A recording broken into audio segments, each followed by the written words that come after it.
વાઘોડિયા તાલુકાના જરોદ ગામમાં ક્લાસમાંથી ઘરે જતી સગીરાનું અપહરણ અને છેડતી કરનાર ગામના જ 2 અપહરણકર્તાઓને સાવલીની પોક્સો કોર્ટે 7 વર્ષની સખત કેદની સજા કરી છે।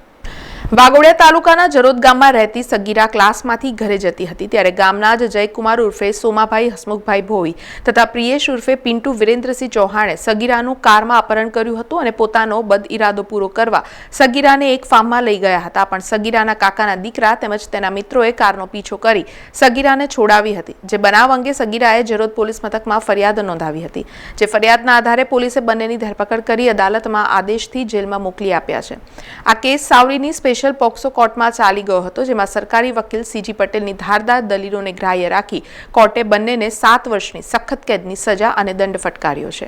કેસ નામદાર પોક્સો કોર્ટના જજ સાહેબ શ્રી જે ઠક્કર સાહેબની કોર્ટમાં ચાલી જતા આરોપીઓને તકસીરવાન ઠરાવી આરોપીઓ જયકુમાર ઉર્ફે સોમાભાઈ હસમુખભાઈ ભોઈ તથા પ્રિયેશ ઉર્ફે પિન્ટુ વિરેન્દ્રસિંહ ચૌહાણ બંને રહેવાસી જરોદ તાલુકો વાઘોડિયા જિલ્લો વડોદરાને ઇપીકો કલમ 363 હેઠળ 7 વર્ષની સખત કેદની સજા તથા ₹25,000નો દંડ, ઇપીકો કલમ 354 કામે 5 વર્ષની સજા તથા 25,000નો દંડ, ઇપીકો કલમ 354D કામે 3 વર્ષની સજા તથા 10,000નો દંડ તથા ઇપીકો કલમ 506(2) કામે 2 વર્ષની સજા તથા 5,000ના દંડનો હુકમ કરેલ છે। તેમજ પોક્સો એક્ટની કલમ 12ના ભંગ બદલ 3 વર્ષની સજા તથા 50,000નો દંડ કરેલ છે।